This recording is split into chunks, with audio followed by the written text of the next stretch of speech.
Halo semuanya, apa kabar? Semoga baik-baik saja. Welcome to my channel, jadi Erensa.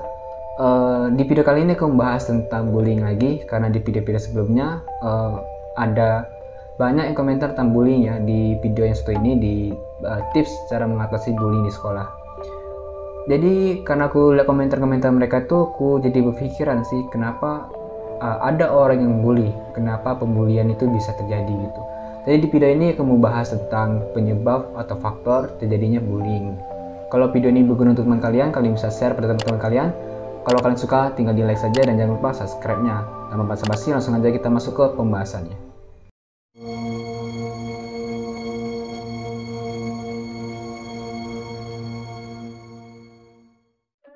Oke, faktor yang pertama yakni dari segi faktor keluarga. Pelaku bullying seringkali berasal dari keluarga yang bermasalah ya. Misalnya orang tua yang cerai, atau orang tua yang selalu ribut, atau keluarga-keluarganya yang tidak terlalu menganggap dia, ataupun si anak yang dihukum terlalu berlebihan. Tindakan ini mempengaruhi psikis dan mental seorang anak ya. Jadi anak itu akan berusaha berpikir untuk mencari kesenangan tersendiri gitu. Ataupun dia akan membalas dendam yang telah diperlakukan oleh keluarga dia itu. Misalnya dia ingin berbalas dendam ke orang tuanya misalnya, tapi dia kan nggak berani. Akhirnya dia lontarkan ke teman-temannya, lontarkan ke anak-anak yang menurut dia kayak jadi cocok untuk dirasakan, supaya dia tuh merasakan apa yang dirasakan. Itu dari faktor keluarga. Maka dari itu ya, kalau kalian punya anak, misalnya orang tua punya anak, jangan terlalu berlebihan ya dalam menghukum anak. Ataupun ketika kalian lagi ribut dan sebagainya, jangan sampai keributan kalian tuh diperlihatkan ke anak kalian, kan itu akan berpengaruh nantinya ya. Itu dari faktor keluarganya. Yang kedua dari faktor sekolah. Banyak sekali saya dapat komentar dari para subscriber saya. Mereka bilang, saya mau melapor tapi sekolah seringkali mengabaikan. Sekarang ada juga yang mendengar kata mereka tapi kurang tegas memberi hukuman gitu. Jadi faktor sekolah ini sangat berpengaruh ya. Terutama di sekolah juga kita mendapatkan relasi yang lebih besar ya. Kita dapat banyak teman, dan kita bertemu juga sama banyak orang juga di sekolahan kan. Maka dari itu nggak salah, biasanya bullying paling besar, paling pesat tuh terjadi tuh di lingkungan sekolah.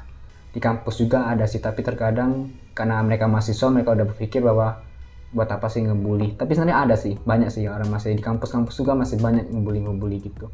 Tapi yang sering kita dengar ini di sekolahan ya. Nah, kembali ke permasalahan tadi. Terkadang sekolah itu suka mengabaikan keluhan-keluhan dari siswa. Mereka beranggapan bahwa udah nggak apa-apa, namanya juga anak-anak. Misalnya kalau orang tua ngelapor ke sekolah, anak saya dibully gini-gini. Ya bu, nanti kita urus. Kalau anak nakal memang gitulah, namanya juga masih anak-anak. Terkadang gitu sekolah menganggapnya. Dan terkadang juga misalnya kalau ada berantem ya, si korban itu kesal akhirnya berantem sama pelaku, terus dibawa ke BK, tapi malah pelakunya itu dikasih benteng gitu, maksudnya dibela-bela padahal dia yang salah, dengan alasan terkadang mereka pikir ini anak kan tetangga saya, kalau saya hukum dan sebagainya nanti nggak enak sama tetangga saya gitu. Mereka biasanya gitu, padahal seharusnya kita tuh sebagai BK atau guru-guru tuh harus adil gitu ya, nggak harus berat sebelah, nggak boleh gitu ya. Meskipun dia tetangga Anda apapun, meskipun dia masih saudara Anda, keadilan tetap keadilan. Kalau dia salah ya salah, jangan terlalu dibela-belakan. Kalau beranggapan seperti itu ya nggak bakal selesai permasalahannya kan. Dan juga pihak sekolah tuh harus tegas.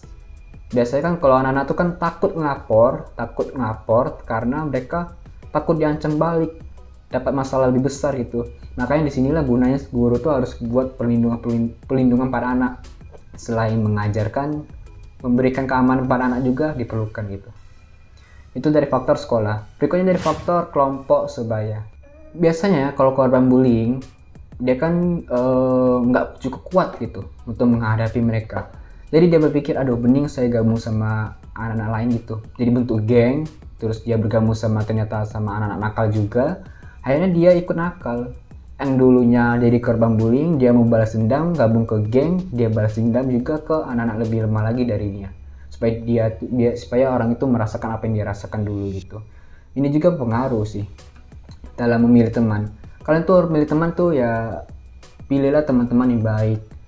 Berteman dengan orang yang penjual parfum supaya kalian bisa kena wanginya. Jangan berteman dengan penjual pembuat pandai besi. Nanti kalian kena percikan apinya gitu. Berikutnya faktor kondisi lingkungan sosial. Kondisi sosial juga biasanya mempengaruhi seseorang itu untuk melakukan tindakan bullying. Misalnya dalam pemalakan. Misalnya nih ya, seorang anak itu terlahir dari keluarga yang mohon kurang mampu atau di bawah lah standar ekonominya. Jadi dia berpikir bahwa aduh, aku dapat duit dari mana. Terus dia melihat seseorang malak dapat duit, akhirnya dia ikut memalak seseorang gitu. Dan banyak sih komentar-komentar itu, di komentar saya itu dia tuh dibully karena pemalakan. Ada juga dia komentar, ada teman saya disuruh memalak, tapi teman saya nggak mau, akhirnya si pelaku melontarkan ke saya untuk memalak seseorang gitu. Ada juga. Jadi terkadang pemalakan itu juga terjadi karena faktor ekonomi juga. Orang tua tidak bisa memberikan jajan yang banyak, akhirnya si anak tuh kurang gitu kan, minta inilah, malu, akhirnya malak gitu. Padahal nggak perlu sih malak. Kalau kita berpikir cerdas, kenapa nggak usaha atau apa gitu, jualan dan sebagainya.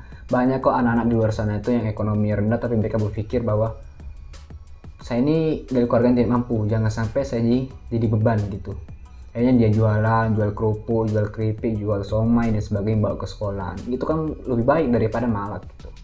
Itu dari faktor lingkungan sosialnya. Jadi ini juga harus diberikan edukasi ya tentang ini. Berikutnya terakhir itu adalah tayangan televisi dan media cetak.